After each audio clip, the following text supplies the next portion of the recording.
Salve, salve!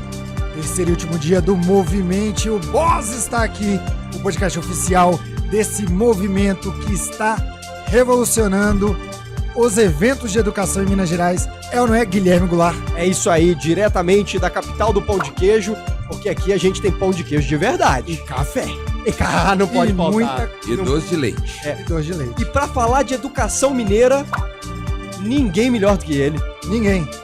Mas eu vou passar para o Alan Jones, eu vou falar Alan Jones. O pessoal vai achar que sou eu. Não, esse aí não revoluciona. Esse aí não revolucionou nem dentro de casa, a gente tem o mesmo corte de cabelo, vai que eles confundem, aí o pessoal vai começar a me abraçar aí fora, vai tirar foto comigo. Vai achar que é Jones que está revolucionando. Mas antes de passar para esse revolucionário, vamos falar com ele, Alan Jones.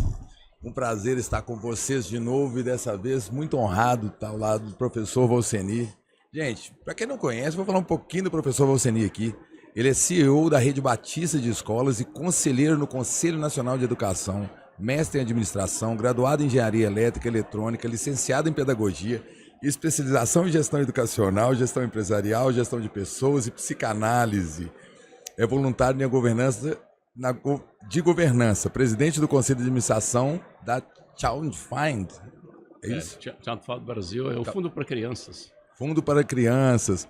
Já representou a Infraero, Aeroportos Brasileiros em diversos fóruns. Cara, então assim, é um currículo extenso e é um prazer, uma honra tê-lo na nossa mesa conosco. Muito obrigado. Muito bem, eu fico honrado de estar aqui com vocês e conversar um pouquinho sobre educação, né? É uma paixão que eu tenho, educação. Professor, eu começo perguntando para você o seguinte, aqui nós temos 4 gestores mais voltados para a área, os 3 pelo menos aqui da mesa, mais voltados para a área administrativa, e hoje em Belo Horizonte, no mercado nacional, o seu nome desponta como um grande gestor.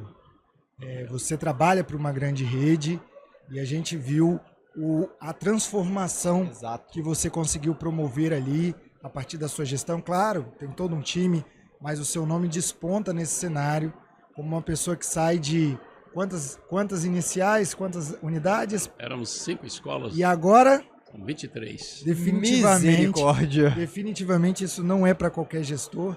E eu quero trazer aquela pergunta de $1 milhão já na abertura.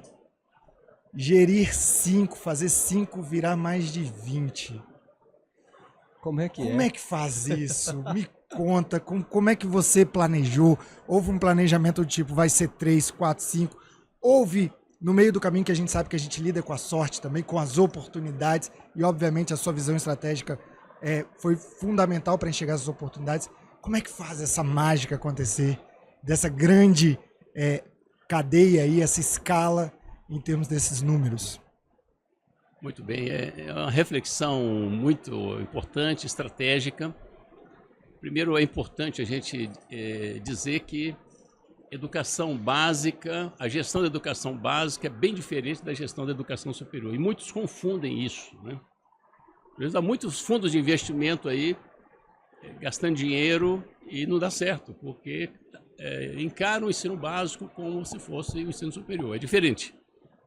Mas eu creio que o segredo do sucesso de um gestor educacional está em conhecer a sua comunidade, dialogar com o mercado. Na minha visão, o grande desafio da escola não está dentro, não é uma questão pedagógica, na minha visão. É uma questão de gestão e de mercado. Então, o mercado educacional é um mercado complexo. Você precisa entender que mercado que você está atendendo. Há muitas escolas, mas na minha visão, 90% estão fazendo mais do mesmo, preparando a mão de obra do futuro. Esse é o problema da escola básica hoje, né? Então eu creio que é necessário a gente ir para os fundamentos da educação, né? E os fundamentos da gestão. Então, quando eu falo em gestão na educação básica, eu digo que, como eu disse, o desafio principal é a gestão. Mas quando eu mergulho no próprio processo pedagógico, eu percebo que 90% ali é a gestão. É você lidar com boas instalações, a boa sala de aula, é o professor bem tratado, é o estudante, né, bem motivado também, No final sobra aí 5% para as teorias, né? Da pedagógica, mas na minha visão, então, é muito da gestão. Por isso que o próprio coordenador pedagógico ele precisa ser capacitado para se tornar um gestor. Ele é um presidente de uma microempresa ali na sua escola, ele tem que agir como tal, né? A escola está muito na mão dele, então eu preciso capacitar esse coordenador pedagógico. Ele lida com o professor, ele lida com o estudante, ele lida com a família, né? Porque a escola está muito na mão dele. Então eu tenho que mergulhar nesse processo, a equipe de colaboradores, os recepcionistas, os auxiliares educacionais, quer dizer, tem que ter todo um time trabalhando em conjunto, mas na minha visão, o diretor de escola, o gestor, ele tem que olhar muito para fora, né? Eu capacito o meu time assim, viu, Alain? Eu digo para ele assim, os diretores, falo, olha, quero você olhando 30% para dentro e 70% para fora, né? Você tem que entender o mercado, que mercado é esse, e ter o nicho que você vai atender.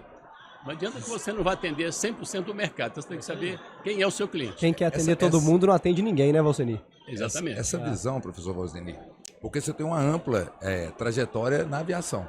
Isso. E eu já ouvi dizer que a aviação, ela tem, quando você projeta um novo aeroporto, uma coisa assim, você tem que projetar para 5 anos à frente. Você tem que fazer 50? É. Uau! Então, assim... Você errou por pouco, eu diria. Você só errou por meio século. Você considerou só 10%, os outros 90% você esqueceu. Então, ou seja, porque, na verdade, eu acho que eu tinha os 50, mas eu achei demais, eu tive que me conter como eu não tinha certeza da informação. Mas essa projeção de futuro que você tem que fazer, né, pelo menos tentar entender o que vai ser feito.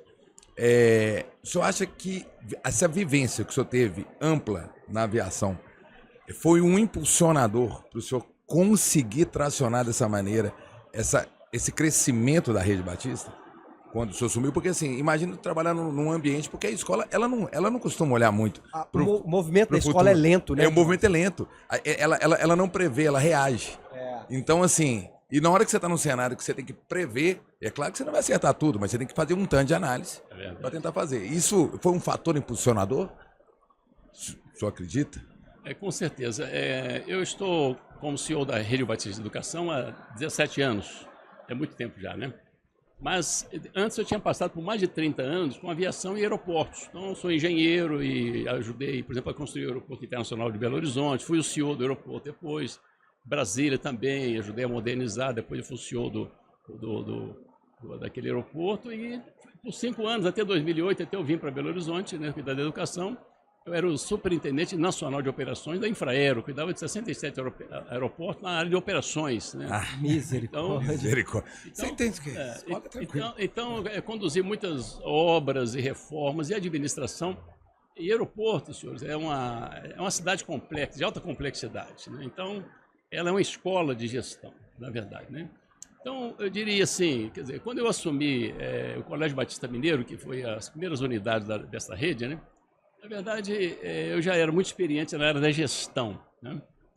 Eu aprendi em outras áreas. Por exemplo, eu vim ter uma experiência fantástica na área de cultura organizacional, porque a minha organização tem uma cultura de 107 anos, né? É confessional, religiosa, então isso foi um desafio que eu tive que enfrentar, mas que para mim foi tranquilo também, porque eu nasci nesse métier aqui mineiro e também batista desde pequeno, então eu já conhecia toda a cultura, todo o ambiente, né? Mas, indo bastante para a sua pergunta, Alain, um amigo falou assim, quando eu cheguei, mudei, fiz a transição de carreira, né? Mais uma, eu já fiz umas 3 transições de carreira. Uma delas foi essa, né? Sair de lidar com aeroportos e passar a lidar com educação, né? Mas eu já sempre amei educação, então eu sempre fui palestrante, instrutor e na minha ex-empresa lá. Então, mas um amigo me perguntou, mas você lembra que história é essa? Você coincidíssimo na área da aviação, aeroportos e agora, quer dizer, você muda para a educação, que história é essa, né? Aí, você já tinha dirigido escola antes? Eu falei, nunca. Ele falou, como é que é isso? Me explica. Eu falei, olha, é tudo igual. Eu só troquei passageiro e avião por professor e aluno, né? O resto é igual. Antes eu ficava lá, checando o conforto na sala de embarque, o atrito na pista para o avião não derrapar quando pousa e tal. Hoje eu fico na sala de aula, vendo se a carteira está boa, se o professor está feliz, né? Se o estudante tá aprendendo, né? O atrito entre os estudantes. De vez em quando tem uma turbulência também nos dois modelos de negócio. Mas é uma nuvem. Eu falei, ó, o restante é igual, é receita, despesa e resultado. É isso aí. O resto Pessoas, é igual. processos, recursos e resultados. Muito Foi. bem. Dá uma salva de palmas, por favor. Muito bom isso, muito bom. Mas professor, eu acho que você foi no cerne da questão, assim. A gente que vem da administração, a gente que vem da gestão por natureza, a gente consegue enxergar que é possível gerir qualquer negócio a partir da própria literatura técnica da administração. E a gente percebe que a escola, por talvez o próprio modelo da história da educação no Brasil, ela, principalmente a privada, é que ela deriva muito, no primeiro momento, das confessionais, e aí muitos professores que saíam dessas unidades e montavam ali na casa. Então você tinha um modelo muito familiar, pouco estruturado, e hoje a gente está vendo esse movimento que se fala até de uma certa consolidação dos grandes grupos do mercado da educação básica, como a gente viu na educação superior isso acontecer. Você acredita que, de fato, na educação básica, a gente vai viver essa consolidação muito por conta da profissionalização, ou você acha que no mercado da educação básica é diferente, porque ainda a gente precisa do colégio bairrista, daquela creche? Como é que você vê esse mercado e essa evolução da profissionalização no sentido da consolidação da educação básica? A sua pergunta, a sua provocação é excelente, porque aí mora uma questão que eu vejo um certo descuido até de investidores, né? Primeiro, nós precisamos entender as diferenças, né? No ensino superior, ele é marcado basicamente por um estudante que ele paga a sua mensalidade, ele ganha 2, 3 salários mínimos, ele paga a sua faculdade, né? Ele quer o diploma, ele quer ser promovido na empresa. E muitas vezes esse estudante é pouco exigente com a qualidade do ensino e com a aprendizagem dele, né? Isso é um fator. E também há uma certa transitoriedade, se qualquer crise ele tranca a matrícula, essa coisa toda. Agora, no ensino básico, não. Você tem um casal que tem um filho, quando tem um, né? Alguns mais corajosos têm dois. Quando tem um, Alguns mais corajosos têm 2, talvez tem 3. E esse casal, no geral, quando ele está buscando a escola privada, por exemplo, ele é um casal com bom letramento, né? Eles querem escolher a escola do filho e eles sabem exatamente que escola que eles querem. Ele quer uma escola laica, eles querem escola confessional, tem que ser confessional azul, amarela, ou seja, ele quer uma escola mais competitiva ou não, ele não quer uma escola competitiva, ele quer uma escola, ele quer que o filho seja muito feliz, então nada de muita pressão. Então, esse casal, ele vai se empenhar diuturnamente para manter esse filho na melhor escola possível, ele vai pagar o que for preciso, né? Então, esse é o público da educação básica, principalmente privada, né? Então, é necessário uma atenção nesse caso, né? Porque as escolas, elas precisam buscar o sentido da educação, né? Então, eu percebo alguns problemas nos fundamentos, viu, senhores? Um deles é que algumas famílias, elas estão buscando, vamos dizer assim, tornar o filho muito competitivo, né? Nasce um bebezinho, então o sonho, às vezes, da família é tornar aquele menino um vencedor, né? Ele vai para uma grande faculdade, vai ter uma profissão de destaque, né? Porque é muito comum hoje os pais terceirizarem os próprios sonhos nos filhos, né? Exatamente. Eles terceirizam o que eles acreditam que seria um bom para eles, e o menino, ele não é consultado em tempo algum. Aquela questão de ter a percepção. Você, enquanto pai, realmente... Eu vou citar um exemplo, gente, pelo amor de Deus, me perdoe, família. Minha sobrinha, eu lembro, minha sobrinha mais velha, na época do balé, ela sempre foi muito alta. E ela ficava no balé sempre no fundo. E a minha irmã insistia com o balé. Eu falei, Ana Carolina, deixa eu te explicar uma coisa. Ela tá no fundo, não é porque ela é alta, é porque ela é ruim. Porque se ela fosse boa, ela podia ter 2 metros, ela ia estar na frente. Ô, Jorge, não cria atrito no programa em casa, não, eu tô falando sério. Eu tô falando que os pais, a gente não observa dentro de casa. Final das contas, tiraram a menina do balé, jogaram a menina no vôlei, a menina arrebentou. É isso. A questão é essa, os pais terceirizam os seus desejos. Eu queria que meu filho fosse... E a minha irmã, eu ia para os balés da menina, a menina no fundo. Eu animo, por que ela tá lá? Ela, não, é porque ela é alta. Eu falei, não, sou, não. Se ela fosse boa, ela podia ter 3 metros que ela ia estar na frente. E é isso aí.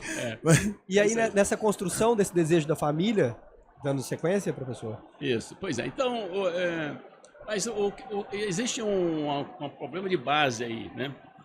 Porque muitas vezes a família quer transformar aquela criança numa vencedora, numa campeã, vai ter muito estudo, muito diploma, um doutorado, uma profissão rentável que a torne famosa, e talvez ela vai ser, inclusive, ela nunca vai servir ninguém, ela vai ser sempre servida. Essa é uma visão, né? Vai ser famosa e tal. Mas essa é uma visão distorcida e não é o caminho da verdade isso aí. Porque, na verdade, senhores, uma profissão não passa de um preparo que você vai fazer para servir o outro.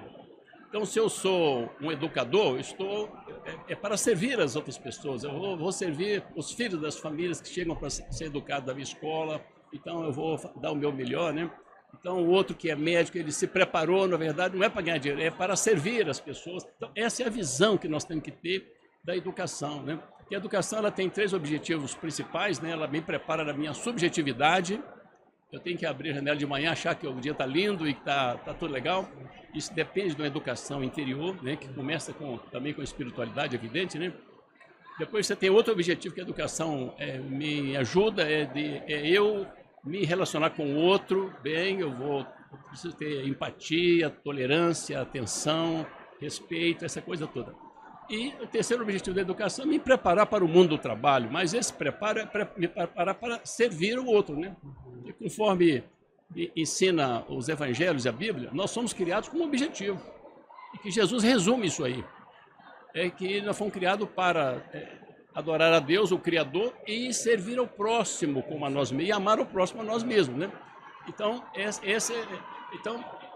a profissão é uma forma que eu me preparo para fazer melhor para o outro. Eu vou ser um profissional do servir, né? Numa área específica, né? E as escolas têm que entender assim. Não pode ficar prometendo o que não vai entregar. Tipo assim, a família chega com uma criança de 2 anos na minha escola. Ela já chega querendo saber qual é a nota do Enem.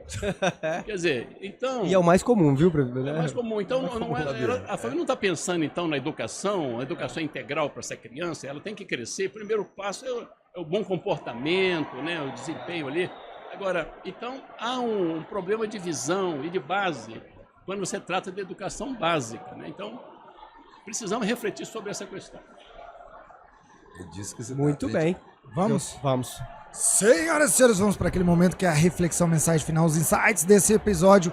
Um episódio mais curto, porque sabe como é que é, né? A Mas agenda... é que curto hoje, porque a agenda do homem tá apertada. Tá apertada hoje. Mas... Nosso programa é 2 horas.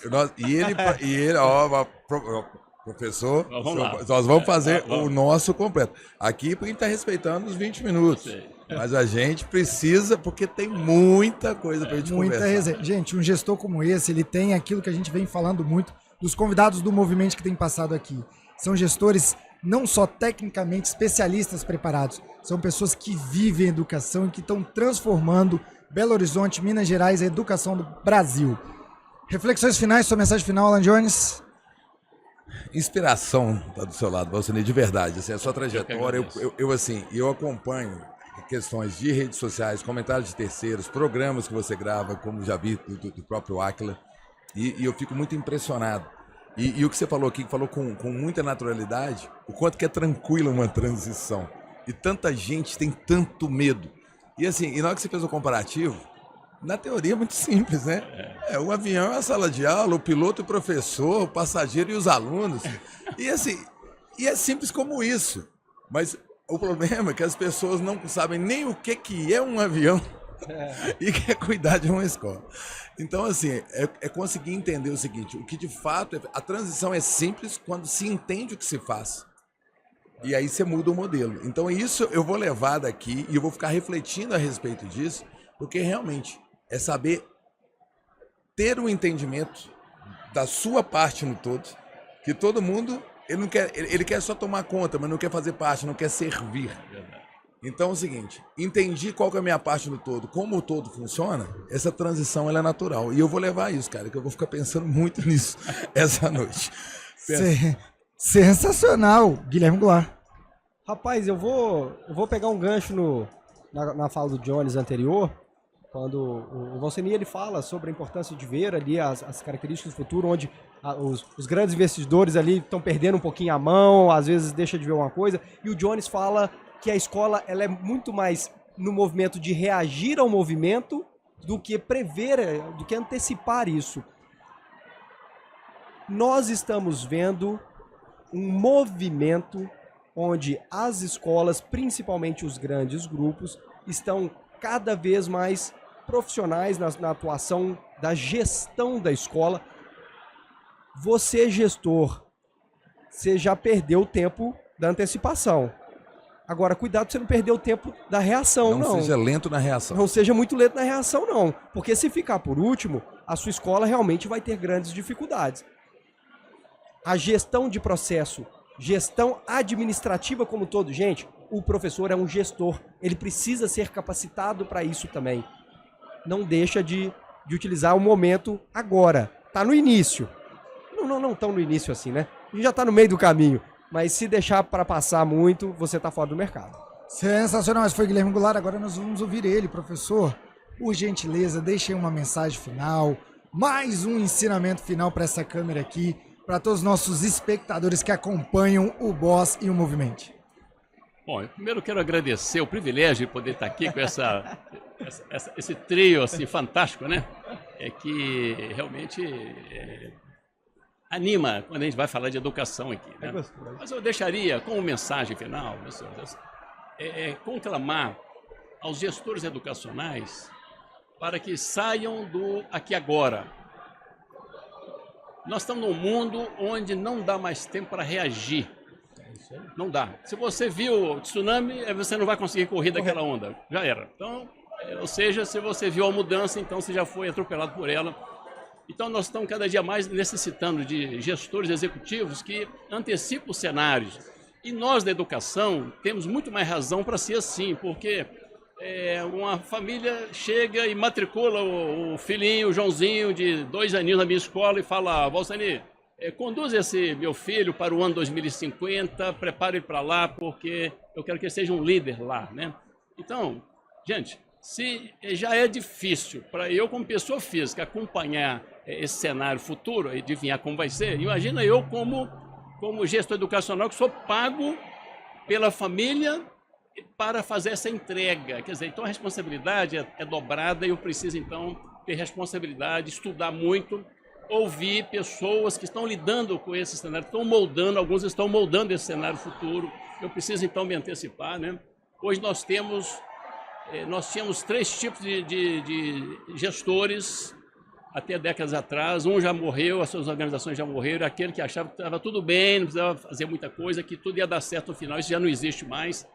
Hoje nós temos 2 tipos de gestores, 90% deles são aqueles que estão melhorando a sua escola, pintando, comprando carteira, capacitando.